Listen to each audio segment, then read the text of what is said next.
나는 하나님의 사랑을 받고 있는가? 나는 하나님의 사랑을 받고 있는가라는 제목으로 하나님 말씀 나누도록 하겠습니다. 혹시 이걸 기억하는 분들이 있을는지 모르겠습니다. 신문을 자주 보시는 분들, 옛날 분들, 그런 분들은 아마 틀림없이 이 미국 만화를 기억하실 수 있을 것입니다. 이 만화의 제목은 뭐냐면 러브 이즈라는 만화 제목입니다. 지금도 간혹 여기저기서 인용되는 것을 볼 수 있습니다. 러브 이즈, 사랑이란 이래가지고 연재된 만화거든요. 제가 이 만화를 어릴 때 많이 봐가지고 그때 우리가 신문 취급서를 했기 때문에 제 의사와는 상관없이 볼 게 없으니까 신문을 뒤적거렸고, 그러다 보니까 이 만화를 기억하고 있고 벽창호도 기억하고 있고 하여튼 그렇습니다. 자, 그런데 이 만화를 자료를 찾아보니까 이 러브 이즈라는 만화가 이 미국에서 시작됐더라고요. 나는 한국에서 이걸 만들었나 싶었더니만 미국에서 시작된 만화였고, 1970년대 제가 태어나고 나서 바로 태어나기 전 태어나고 나서 좀 얼마 안 돼서 미국 신문 로스앤젤레스 타임즈에서 시작해서 전 세계적으로 유명해진 그런 만화입니다. 뉴질랜드 출신 만화가 김 카살리카라는 여성이 남편을 너무 사랑했나 봐요. 로베르토 카살리에게 보내는 사랑의 노트, 그걸 그림을 그리면서 사랑이란 러브 이즈 해가지고 날마다 이렇게 정의를 다르게 한 거죠. 사랑이란 무엇이다, 사랑이란 무엇이다 이러면서 남편에게 편지를 보냈던 그것들이 그대로 이렇게 신문으로 연재가 된 겁니다. 여기 신문에 나오는 것은 남아 여아 꼬맹이들 2명이 나오거든요. 둘 다 벌거벗고 있습니다. 그런데 뭐 굉장히 귀여운 모습으로 그러면서 사랑이란 무엇이다, 매일 신문마다 나올 때마다 이 사랑의 정의가 다채롭게 바뀌게 됩니다. 예를 들면 이런 그 정의를 합니다. 사랑이란 미안하다고 말할 수 있는 것. 러브 이즈, 사랑이란 미안하다고 말할 수 있는 것. 여러분 이거 들을 때 감동이 돼요, 안 돼요? 전혀 별로 감동이 안 되죠. 근데 이걸 조금만 생각해 보면 굉장히 깊은 의미가 이 짧은 문구 속에 들어있다는 겁니다. 사랑이란 미안하다고 말할 수 있는 것. 여러분, 사람들이 자존심이 세고 체면이 있는 사람들은 자기가 잘못해놓고 절대 미안하다고 말 안 합니다. 여러분 어떻습니까? 여러분은 잘못했으면 바로 미안하다고 말할 수 있는 분들인가요? 아니면 아유, 내가 뭐 미안하다고 말하면 조금 얼굴이 깎이겠다 그래가지고 뒤로 돌아서는 분인가요? 그렇거든요. 그런데 자기가 사랑하는 그 사람에게 죄송합니다 그 말을 하지 않으면 그 사랑하는 남편이라든가 아내가 굉장히 마음이 상할 거거든요. 그러니까 조금 체면이 깎이더라도 여보 미안해, 여보 내가 실수한 것 같아.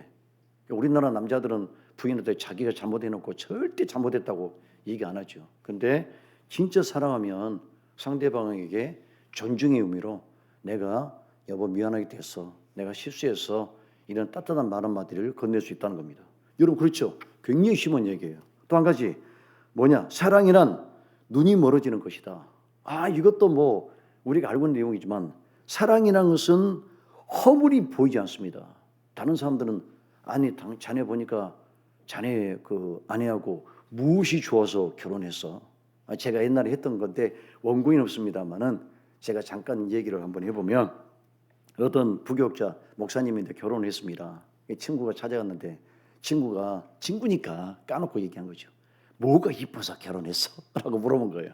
그랬더니만 그 친구가 아니야, 이쁜 구석이 있어. 내가 볼 때는 전체적으로는 안 이쁘지만 이쁜 구석이 있어. 뭐가 이쁘냐 했더니 뒤를 돌아서는 모습이 이쁘다는 거예요. 뒤를 돌아서는 모습이 이뻐서 결혼했다는 거죠. 그러니까 사랑은 뭐죠? 허물을 덮어주는 능력이 있어요. 이게 베드로전서 4장 8절에도 무엇보다도 열심으로 서로 사랑할지니 사랑은 허다한 죄를 덮느니라. 주님께서 우리를 자녀 삼아 주신 게 우리가 무슨 의롭고 완벽한 도덕을 행하는 윤리적인 인물들이어서 주님께서 우리를 부르셨습니까? 우리는 한자투성이에요. 누가 보더라도 저런 사람이 예수를 믿어, 저런 사람이 교회 집사네, 저런 사람이 목사네, 이런 소리를 들을 수 있는 그런 문제의 사람들이거든요. 그럼에도 불구하고 하나님이 우리를 자녀 삼아 주신 것은 사랑이 허물을 덮어버리기 때문입니다. 어떤 아기가 어떤 아이가 학교 갔다 왔는데 엄마 나 학교 안 다닐래. 뭐 때문에? 친구들이 나를 놀려. 뭘 놀리는데? 머리가 크대. 머리가 엄청 크대.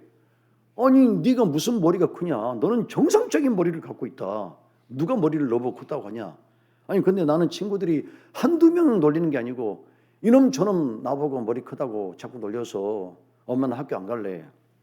엄마가 쓸데없는 소리 하지 말고 네 머리는 아주 정상이니까 그런 그 얘들이 농담하는 거니까 거기 귀담지 말고 창고에 가가지고 감자 20개만 가져와. 그런 거예요. 엄마 진짜 머리 안 큰 거지? 그래 안 큰 거야. 감자 가져와. 그럼 감자를 어디에다 가져올까요? 네가 쓰고 있는 그 모자에다가 감자 20개를 담아서 가지고 와. 여러분 감자가 20개 들어갈 모자라 그러면 그 모자를 쓰는 아이는 머리가 굉장히 크다는 거거든요. 이건 미국 유머예요. 미국 유머는 직접적이지 않고 간접적인 유머가 많거든요. 그러니까 생각해보면 굉장히 웃긴 얘기거든요. 엄마는 자기 아들이 머리가 안 크다. 다른 사람들은 크다. 우리가 고슴도치는 자기 새끼 털이 부드럽다고 얘기하거든요. 그런 것 똑같습니다. 그러니까 사랑은 허물을 덮어주는 것. 간단하지만 함축적인 내용이 굉장히 깊게 담겨져 있습니다. 또 하나가 뭐냐면 사랑이란 한 방향을 바라보는 것. 와, 이것도 정말 감동적입니다. 부인은 야구 안 좋아해요. 그런데 남편이 야구장을 너무 좋아합니다. 여보 야구 보러 가자. 나 싫어. 가서 2시간 3시간. 뭔 야구는 그렇게 오래 하냐. 축구는 1시간 반밖에 안 하는데. 그래서 안 가려고 그러는데도 남편이 자꾸 애원하니까 사랑하는 남편을 위해서 아내가 야구장에 가주는 거죠. 가서 하품하고 자는 일이 있더라도 남편의 비위를 맞춰주는 거예요. 그러니까 뭐죠? 한 방향을 봐주는 거죠. 근데 둘 다 상극이에요. 뭐든지 상극이야. 먹는 것도 상극이야. 여기는 싱겁게 먹고 여기는 짜게 먹고 여기는 뭐 맵게 먹고 여기는 안 맵게 먹고 그러면은 밥 먹으면서 날마다 싸우게 되고 그러니까 사랑이라는 것은 한 방향을 봐야 되는 거죠. 지금 여러분도 저를 사랑하니까 저를 바라보고 있잖아요. 너무 바라보지 마세요. 부담되니까. 적당하게 눈도 내리고. 자, 여러분. 인간이 생존하는 원동력과 동기가 뭘까요? 생존하는 원동력, 동기가 뭘까요? 우리가 알고 보면 인간은 사랑이라는 이 에너지를 가지고 사는 겁니다. 많은 분들이 목사님 뭐 우리가 사랑 가지고 인생을 삽니까? 라고 하지만 제가 지금부터 증명해 보이겠습니다. 여러분 지금 부모님들은 왜 살죠? 자식들을 바라보고 사는 거예요. 자식들 바라보면서 당장이라도 직장 때려치고 싶은데 나 혼자면 자연인 돼서 혼자서 그냥 살 수 있거든요. 그렇죠? 기초수급자 돼가지고 살 수 있어요. 자식들 때문에 직장을 못 그만두는 거예요. 일을 악물고 몸살장 먹어가면서 가는 거죠. 그죠? 누구 때문에 살아가는 거예요? 자식 때문에 살아가는 거예요. 그러면 자식들은 부모님이 자기에게 기대하고 있지 않습니까? 거기에 부응하고 싶어 해요. 우리 옛날 홍수환 씨가 권투 이겨서 가장 누구에게 먼저 전화했습니까? 친구에게 전화했습니까? 엄마한테 전화했잖아요. 엄마, 나 챔피언 먹었어. 바로 그거예요. 엄마가 부모님이 나를 기대하고 있잖아요. 그러니까 이를 악물고 사는 겁니다. 그러니까 이 세상은 누구를 바라보든지 우리는 사랑이라는 이 원동력이 우리 안에 원자로처럼 움직이는 거지. 뭐 진화론 말처럼 단순히 뭐 번식 욕구에 의해서 아니면 죽음에 대한 공포 때문에 어쩔 수 없이 우리는 몰려가는 것이다. 그런 말들은 전혀 말이 안 되는 거고 인간은 사랑으로 살아가는 존재라는 것을 그런 존재라는 것을 증명해 주고 있습니다. 여러분, 자 오늘 새 설교에 제가 사랑이라는 주제를 왜 설교한 줄 아십니까? 요즘 특히 AI 시대가 도래했다고 그럽니다. 지금 부쩍 2025년 때부터 AI가 완전히 전면이 부상했어요. 옛날에는 이런 기기가 나오니 안 나오니 솔직히 삼성 핸드폰 갖고 AI 때 말을 걸어보니까 못 알아먹을 말을 못 알아먹어요. 난 그랬습니다. 이거 써먹으려면 앞으로 한 20년은 기다려야 되겠다 라고 생각했는데 이제는 말귀도 너무 잘 알아듣고 AI가 점점점 우리를 도와주는 건지 우리를 위협하는 존재인지 정말 분별하지 못할 만큼 위협적인 존재로 나타나기 시작했습니다. 지금 학자들은 뭐라냐면 AI가 우리를 도와주는 게 아니고 인간을 위협하는 존재가 될 거다. 분명히 그렇게 말합니다. 제가 볼 때는 그래요. 그래서 직장을 잃어버리는 경우들이 너무 많아요. 집에서 기계가 사람을 부양하는데 인간은 사고의 능력, 이 사고의 능력도 뺏겨버리고, 우리는 살아오면서 인간끼리 경쟁했거든요. 인간끼리 피 터지게 경쟁하고 비루한 삶을 살아갔는데, 설상가상으로 이제는 인간과 기계가 경쟁을 해야 되는, 이 기계가 검투사로 등장하는 그런 시대가 우리에게 도래했다는 겁니다. 무섭죠, 여러분? 여러분, 터미네이터 나오는 그 영화 그대로 돼가는 겁니다. 그러니까 이 기계의 등장은 뭘 말하냐면 종말의 등장이라는 것과 거의 유사해요.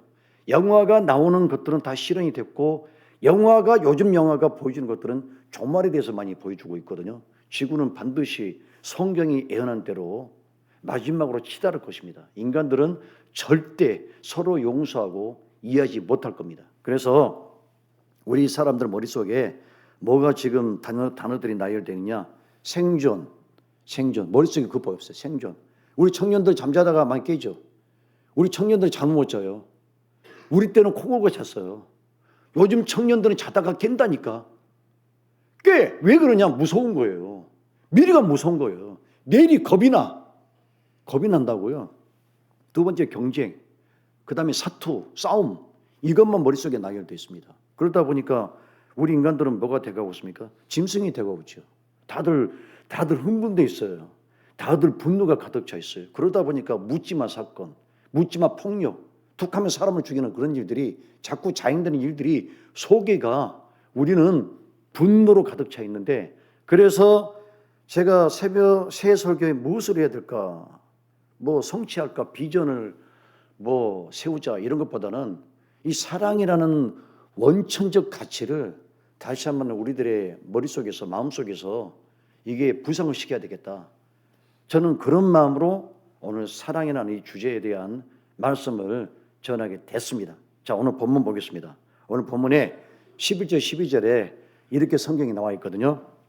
다 같이 한번 읽어보겠습니다. 11절 12절 시작. 사랑하는 자들아, 하나님이 이같이 우리를 사랑하셨은즉 우리도 서로 사랑하는 것이 마땅하도다. 어느 때나 하나님을 본 사람이 없으되 만일 우리가 서로 사랑하면 하나님이 우리 안에 거하시고 그의 사랑이 우리 안에 온전히 이루어지느니라. 아멘. 자, 오늘 성경에서 뭐랍니까? 사람이 사랑하고 사는 게 마땅하다는 겁니다. 그런데 사랑이 없어졌어요. 없어지니까 인간이 짐승이 돼가고 있죠. 인간이 뻔뻔해지기 시작했고 염치가 없기 시작했습니다. 제가 살면서 이것도 원고에 없는 얘기인데 이러면 설교 자꾸 길어지는데, 제가 참 살면서 우리 교회 아주머니들은 절대 그러시면 안 됩니다. 제가 진짜 성도님들에게 꼭 하고 싶은 얘기가, 서울에 27살 신대원 다닐 때 전철을 타죠. 특히 2호선. 2호선은 순환선이기 때문에 굉장히 복잡하거든요. 그런데 자리가 났는데 그 자리에 앉으려고 하는 순간에 가방이 날라와서 그 자리에 딱 떨어지는 겁니다. 뭐지? 하고 쳐다봤더니 아주머니 한 분이 달려와가지고 가방을 집어들고 거기 앉아서 눈을 딱 감는 거예요. 저는 그걸 보면서 이제 뭐 제가 그 아주머니에게 무슨 화를 낸다 그럴 수는 없겠지만, 그 인간이 그 모렴치 있죠. 사람은 언제 인간이 됩니까? 염치를 알아야 되거든요. 부끄러움을 알아야 되거든요. 그게 뭡니까? 그 자리에 거기 하나 앉으려고 자기 얼굴을 깎는, 거기 쳐다보는 사람들이 다 있지 않습니까? 아무리 아줌마지만 볼장 다 봤다지만 어떻게 그런 짓을, 우리 교회는 없는 줄 믿습니다. 저는 설교할 때 꼭 이 설교를 하고 싶었어요. 언젠가는 내가 우리 교회가 좀 커졌으면 좋겠어요. 예수 믿는 성도들은 제발 이러지 말았으면 좋겠다는 것. 이거 굉장히 부끄러운 행동이거든요. 우리가 지금 이게 뭡니까 도대체? 제가 쓸데없는 얘기를 했고, 다시 돌아가서 우리에게 필요한 게 뭐냐? 사랑을 베푸는 게 마땅하다고 합니다. 그러면 오늘 성경에서 왜 우리가 사랑을 하는 게 마땅하냐? 하나님이 우리에게 사랑을 베푸셨기 때문에 그 사랑은 순환이 돼야 된다라는 겁니다. 하나님이 우리에게 사랑을 주셨고, 그래서 우리는 다른 사람에게 사랑을 베풀어야 된다. 그래서 인간이라는 존재는 이런 염치라든가 생존이라든가 사투, 경쟁, 이런 단어들을 가지고 사는 게 아니고, 사랑이라는 이 숭고한 가치를 에너지 삼아 살아갈 때 우리는 그나마 인간의 형상을 유지할 수 있고 하나님 보시기에 합당한 사람으로 이 땅에 살아갈 수 있다라는 겁니다. 여러분, 우리 모두가 사랑으로 충만해지는 우리 한가람 교우들이 되기를 바랍니다. 자, 요한일서를 기록한 저자는 사도 요한입니다. 이 사도 요한이 재밌어요, 여러분. 어떤 인물이냐? 예수님의 제자 중에서 가장 나이가 어리거든요. 사도 요한이 여러분 몇 살인 줄 아십니까? 16살이에요. 지금 중3. 예수님의 제자 중에서 16살, 베드로가 30대거든요. 가장 나이가 많고 요한이 가장 어린 나이인데, 이 사람이 중3이니까 우리는 아이로 취급하지 않습니까? 유대인들은 13살이 되면 성인이에요. 결혼 일찍이에요. 옛날 우리 또 좋은 풍습이 있지 않습니까? 그런 것처럼 16살이기 때문에 아기가 아니고 거의 어른에 준한다고 생각하시면 됩니다. 그런데 제자 중에서 가장 어리기 때문에 예수님의 사랑을 총의를 받았어요. 그리고 다른 제자들도 가장 막내니까 야 요한아 이리 와봐라 하면서 베드로 나머지 제자들도 사도 요한을 감싸주는 것에 대해서 이의를 제기하지 않았습니다. 자, 그러다 보니까 이 사람이 사랑을 많이 받아서 그런지 몰라도 사도 요한이 기록한 성경은 무조건 사랑이라는 단어가 반복적으로 나옵니다. 사도 요한복음 나오죠. 그 다음에 요한 1서에 나오죠. 2서에 나오죠. 3서에도 사랑이라는 단어가 굉장히 자주 반복되어 나옵니다. 자, 여러분, 그런데 이 요한복음의 사도 요한의 그 저작된 성경에는 이렇게 사랑이라는 단어도 등장하는 것이 특징이지만 또 하나의 특징이 있어요. 무슨 특징인 줄 아십니까? 하나님과 예수님을 정의하는 특징이 있어요. 하나님은 누구누구시다. 예수님은 누구누구시다. 그래서 요한복음 1장에 보면 예수님을 뭐라고 정의하냐면 예수님은 말씀이다, 로고스다 이렇게 정의를 했고 예수님은 빛이시다 이렇게 정의를 하셨거든요. 그리고 오늘 본문에서는 예수님을 뭐라고 정의하냐면 하나님을 뭐라고 정의하냐면 자, 우리 본문 4장 16절 한번 다 같이 한번 읽어보겠습니다. 자, 16절 시작. 하나님이 우리를 사랑하시는 사랑을 우리가 알고 믿었노니 하나님은 사랑이시라. 사랑 안에 거하는 자는 하나님 안에 거하고 하나님도 그 안에 거하시느니라. 아멘. 자, 여기 보면 하나님을 뭐라고 정의했습니까? 하나님 God is love. 하나님은 사랑이다 이렇게 정의했습니다. 자, 여러분, 이 하나님은 사랑이시다라는 이 정의가 여러분의 가슴속에 뭉클하게 다가와요? 아니면 밋밋하게 다가옵니까? 어떻게 다가옵니까? 솔직하게 얘기하십시오. 하나님은 사랑이시다 하면서 막 눈물 나오려고 그래요? 그러지 않죠. 하나님은 사랑이다라는 것은 굉장히 밋밋하게 다가옵니다. 여러분, 빨간색을 날마다 보고 사는 우리들에게 이거 빨간색이에요 말하면 이게 빨간색이구나 이럽니까? 빨간색이구나. 노란색입니다 그러면 노란색이구나 그러죠. 저거 달입니다 그러면 달이구나. 달. 그렇죠. 근데 어린애기들한테 어린애기 한 번도 빨간색을 보지 못한 어린아이에게 이게 빨간색이야. 이게 빨간색이에요. 이게 노란색. 노란색이구나. 저 달 봐. 달 빛나는 저 구체. 저거 공중에 떠 있는 저게 달이야. 저게 달이구나. 처음 본 사람은 그 달을 보고 굉장히 놀라고 빨간색과 노란색을 처음 본 사람은 이 원색에 큰 감흥을 하게 됩니다. 마찬가지입니다. 우리는 하나님은 사랑이라는 것을 늘 배우고 살았어요. 늘 듣고 살았어요. 그런데 여러분 2000년 전으로 올라가서 이 서신서를 읽어보는 사람들의 관점으로 한번 이 하나님은 사랑이시다는 것을 한번 들어보시랍니까? 굉장히 감동적이에요. 여기부터 오늘 설교 시작이에요. 그러니까 지금까지 졸았다고 하면 빨리 눈 뜨고 지금부터 설교를 잘 들으시면 됩니다. 고대 사람들이 신을 바라보는 그 신관이 있습니다. 신관. 그 신관이 어떻게 되는 줄 아십니까? 여러분, 고대 사람들은 이 하나님은 사랑이다라는 이 말이 지금 처음 보는 사람들은 혁명적인 표현이에요. 왜 그러냐? 고대 사람들은 신이 두 가지가 있어요. 신도 기질이 두 가지가 있다고. 사람도 기질이 두 가지가 있죠. 하나는 선한 사람, 참 착한 사람, 법 없이도 살 사람. 근데 두 번째 아주 나쁜 사람, 나쁜 놈, 남 때리고 폭력 행하고. 어젠가 뭐 뉴스에 보니까 자기가 그 원청이라고 하청업자 도둑이 패고 막 그래가지고 또 난리 났더라고요. 악하게 살면 망합니다. 그런 게 있거든요. 사람도 두 질 있죠. 선한 사람, 악한 사람. 신도 이 두 종류가 있다고 보는 거예요. 선한 신이 있고 악한 신이 있는데 그러면 여러분, 기본적으로 선과 악한 신이 있을 때 사람들은 자기네들이 섬기는 그 신을 기질을 파악을 해야 됩니다. 그런데 선한 신이 많을까요? 악한 신이 많을까요? 기본적으로 모든 신들은 이 악한 기질이 더 유력한 기질들이 많았다는 겁니다. 왜 그러냐면 여러분, 자기 동네에 있는 그 신이 악한 신이에요. 그러면 그 신을 난 우리 신은 너무 악하고 자기밖에 모르는 이기적인 그런 신이니까 쫓아내 버려야 되겠다. 이래서 신을 쫓아낼 수 있을까요? 못 쫓아냅니다. 여러분, 왜 조폭들한테 보호비를 줍니까? 조폭들을 못 쫓아내요. 왜? 대한민국에 같이 살고 있기 때문에. 그리고 법보다 조목이 가까워요. 그러니까 무서워서 사람들이 뒤로 돈을 주면서 그냥 얼굴은 기분 안 좋지만 어쩔 수 없이 돈을 줍니다. 그거 똑같아요. 세상의 고대의 근동의 모든 신들은 악신들이 굉장히 많았습니다. 자, 이것을 제가 여러분 앞에 한번 재미있게 설명해 보겠습니다. 레위기 18장 21절에 이런 구절이 있습니다. 여러분, 기가 막힌 구절이 있는데 이스라엘 백성들에게 하나님이 광야에 있을 때 모세를 통해서 이렇게 말씀하셨습니다. 너는 결단코 자녀를 몰렉에게 주어서 불로 통과하게 하지 말아서 내 하나님의 이름을 욕되게 하지 말라. 나는 여호와니라. 네 자녀를 몰렉이라는 신에게 줄 때 불로 통과시키지 말라는 말씀이 뭘까요? 인신공양을 말하는 거예요. 옛날에는 신에게 소나 염소만 바친 게 아니고 이 신이 악신이야. 아주 나쁜 신이야. 근데 그 신이 무리한 요구를 해. 사람들에게. 네 새끼 갖다 바쳐. 그러니까 자기 자식이 엄마 안 죽을래. 그런데도 불구하고 야 어떻게 해. 신이 바치라는데.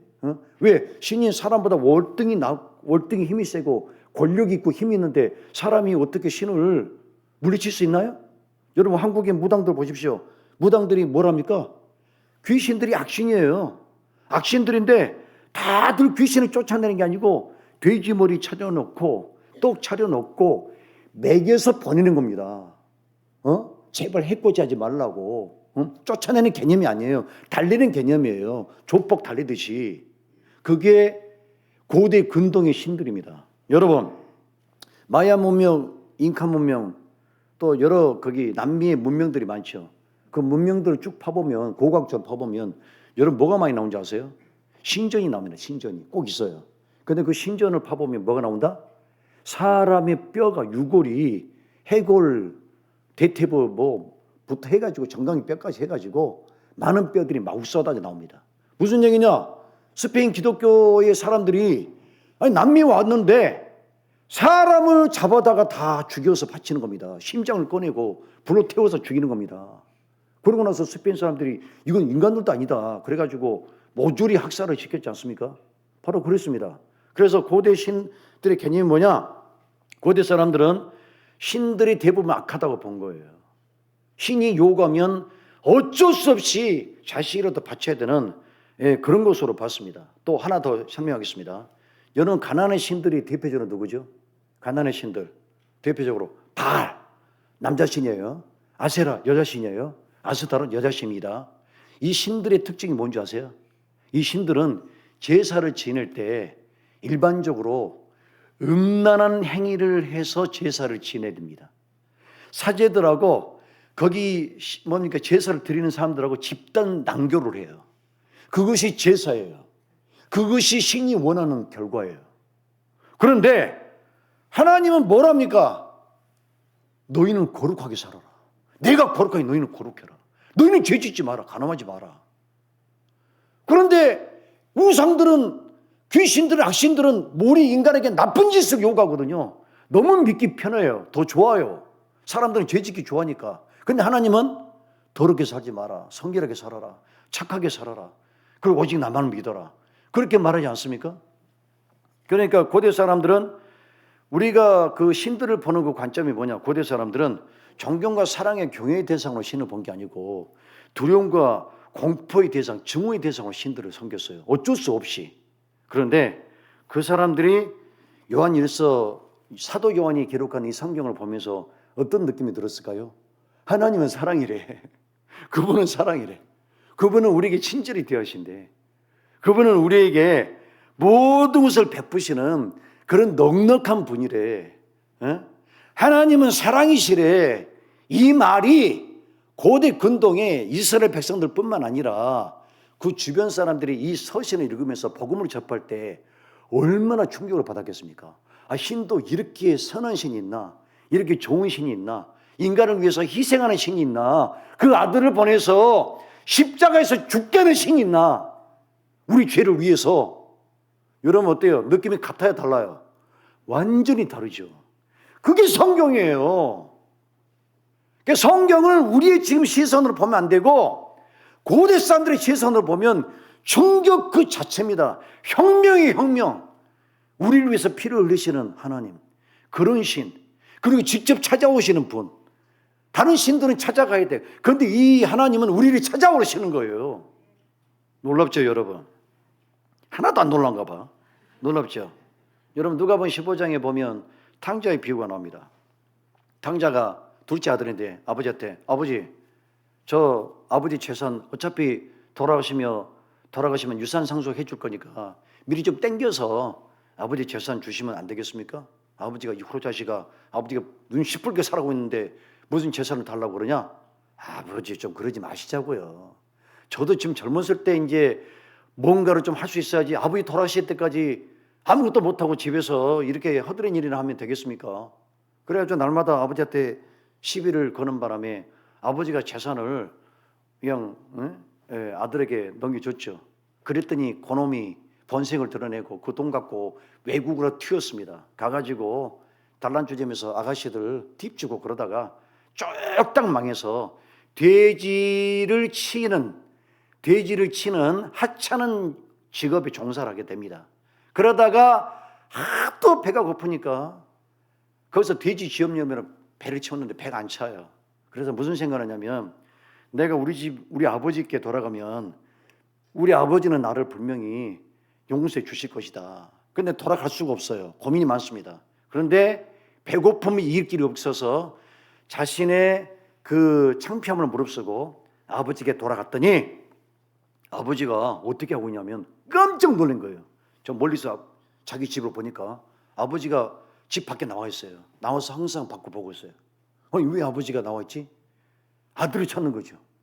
그래서 이제 탕자가 거기서 엉엉 울면서 아버지 제가 돌아왔습니다. 아버지 죄송해요 했더니 아버지가 이 호로자식아 이제서 가산 다 탕진하고 거지가 돼서 돌아오냐 그러면서 따귀를 때린 게 아니고 우리 아들은 죽었다 살아서 돌아온 아들이구나.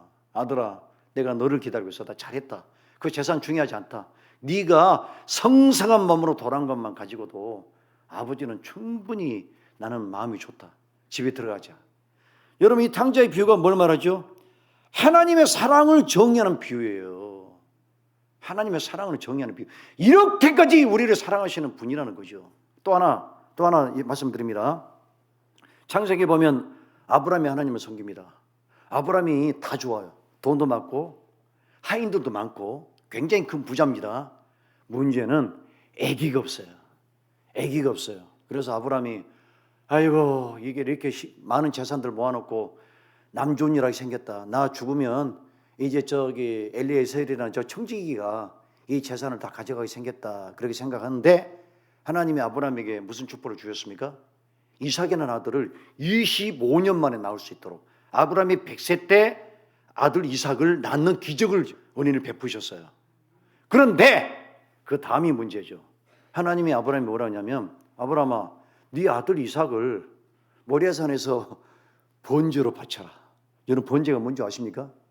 번제는 재물의 배를 갈라가지고 내장을 다 꺼내고 그리고 불러 태우는 게 번제예요.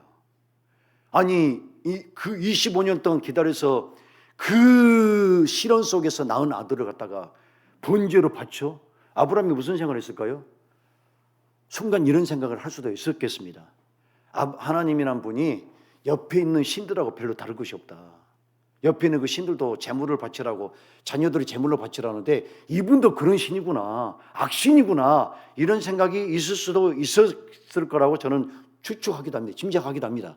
그런데 아브라함이 이삭을 데리고 와서 모리아산에서 막상 그 야훼라는 아주 냉정한 신의 명령을 듣기 위해서 칼을 들었을 때 하늘에서 음성이 들립니다. 아브라함아, 네 아들을 죽이지 마라. 내가 너를 한번 시험해 보려고 한 거지 네 아들을 죽이려고 하는데 목적이 있지 않다. 그리고 옆을 쳐다보니까 수양이 뿔이 수풀에 걸려 있어요. 준비됐어요, 하나가. 저기는 저걸 갖다가 제물로 드리라. 여러분, 이 아브라함이 이때 하나님의 이 말씀과 이 행동을 보고 아브라함은 무엇을 느꼈을까요? 아, 아브라함은 사랑의 하나님이시구나. 하나님은 사랑의 하나님이시구나. 우리에게 친절을 베푸시고 우리 형편을 이해하시는 그런 분이구나. 여러분, 그렇죠?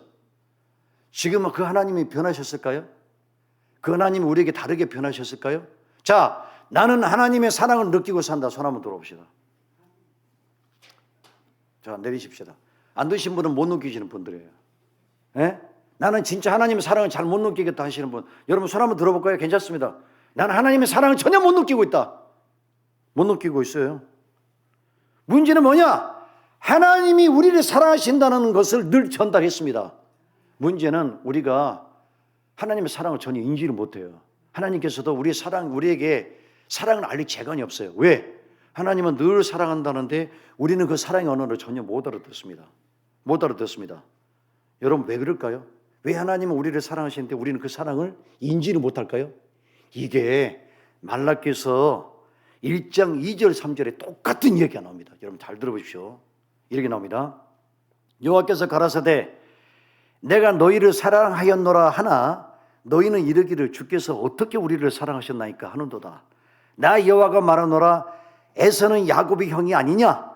그러나 내가 야곱을 사랑하였고 에서는 미워했으며 그의 산들을 황무케 하였고 그의 산업을 광야의 실랑에게 붙였느니라. 하나님이 이스라엘 백성들에게 뭐라고 하셨냐면 내가 너희를 사랑하노라 라고 얘기했더니 이스라엘 사람들은 언제 주님이 우리를 사랑하셨습니까?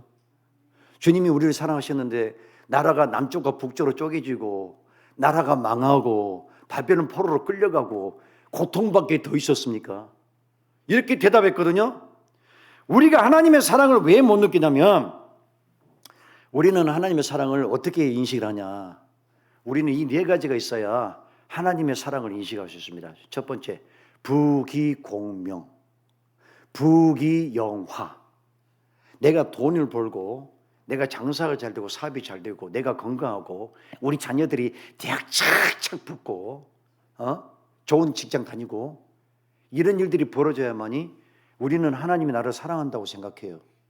그게 우리가 하나님의 사랑을 이해하는 코드입니다. 코드. 그런데 하나님이 여러분 뭐라고 얘기하시냐면 히브리서 12장 7절 8절에서 이렇게 나옵니다. 너희가 참으면 징계를 받기 위함이라. 하나님이 아들과 같이 너희를 대우하시나니 어찌 아비가 징계하지 않는 아들이 있으리요. 징계는 다 받는 것이거늘 너희에게 없으면 사생자요 참 아들이 아니니라. 하나님은 어떤 분이냐? 우리가 믿음이 연약해지지 않습니까? 하나님을 떠나기도 하고 세상에 잘못된 길로 가지 않습니까? 그럼 매를 들어요. 그 때려요, 우리를. 그럼 우리는 하나님께 맞지요. 맞으면 뭐라고 생각해요? 하나님 없어. 그런데 성경에서는 너희가 사생자가 아니고 너희는 아비가 있기 때문에 그 아비가 자식을 잘못된 길로 감에도 불구하고 방관하는 아비가 어디냐? 나는 너희를 사랑하기 때문에 매를 든다. 여러분, 전 세계에서 부자 1등, 2등이 누굽니까? 1등은 누굽니까? 이런 빨리 대답해 주세요. 예? 일론 머스크. 2위는 누구죠? 빌 게이츠입니다. 일론 머스크, 빌 게이츠. 여러분 보실 때 이 사람들 하나님의 사랑을 무척 많이 받고 있는 것처럼 보이죠? 그죠? 자, 일론 머스크 나이가도 꽤 많고 빌 게이츠는 더 많습니다. 얼마 살까요? 이분들 기껏 살아봤자 10년, 20년 다 죽어요. 지금 엄청난 부자죠. 세계 돈을 쥐고 있죠. 쥐락펴락하고 있죠. 여러분, 이분들이 나중에 10년, 20년 지나면 어디 갈 것 같습니까? 지옥으로 떨어집니다. 100% 지옥에 갈 거예요. 왜? 이분들은 너무 잘 되거든요. 예수님께 돌아올 가능성이 거의 없어요. 왜? 그 돈을 믿고 그 권력을 믿고 그 인기를 믿고 재미있게 살 겁니다. 스티브 잡스처럼 안 돌아와요, 전혀. 그 사람들이 진짜 하나님의 사랑을 받고 있어요? 여러분들은, 우리들은 주님께 돌아왔어요. 왜 돌아왔습니까? 예수 믿는 사람들이 기본적인 것은 뭐냐? 병들어서 돌아오고 망해서 돌아오고 세상에서 괴로워서 돌아와요. 주님께 돌아옵니다. 주님 믿고 싶습니다. 저 좀 돌봐주십시오. 이래도 돌아와요. 여러분, 일론 머스크, 빌 게이츠가 사랑받고 있어요? 그들이 돈이 사랑이에요? 착각하지 마십시오. 분명히 성경 그 얘기하고 있어요. 너희가 징계를 받기 때문에 너희는 버려진 자들이라고 생각하는데 아비는 절대 자녀들을 함부로 놔두지 않는다. 그 자녀가 물질을 받고 높아지고 인기 때문에 타락할 것 같으면 하나님은 인기를 빼앗아 버려요. 돈을 빼앗아 버려요. 그러니까 고통이 몰려오죠. 그러면 그 사람은 다시 돌아서서 하나님 앞에 바로 서게 됩니다. 그게 주님의 원리예요. 그런데 여러분들과 내가 교회 있거든요. 우리가 예수님 믿고 있거든요. 이것이 사랑받지 않고 있는 거예요? 충분히 사랑받고 있는 겁니다. 충분히 사랑받고 있는 거예요. 그걸 모르는 거예요. 여러분들, 사람들, 우리 집사님 한 분, 저희 장례 지도사라서 내가 물어봤거든요. 장례 지도사, 영희 습소평원에서 오래 일하신 분입니다. 우리 집사님께 여쭤봤어요. 집사님, 예수 믿는 사람과 안 믿는 사람 죽을 때 표정이 같습니까? 다릅니까? 다르다는 거예요.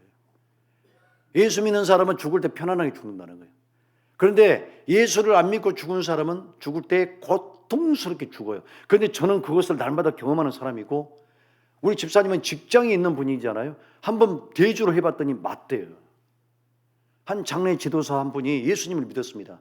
왜 믿었냐? 그분이 시신 2,500구 정도를 다루는데 편하게 죽는 사람과 불안하게 죽는 사람이 있더라는 거죠.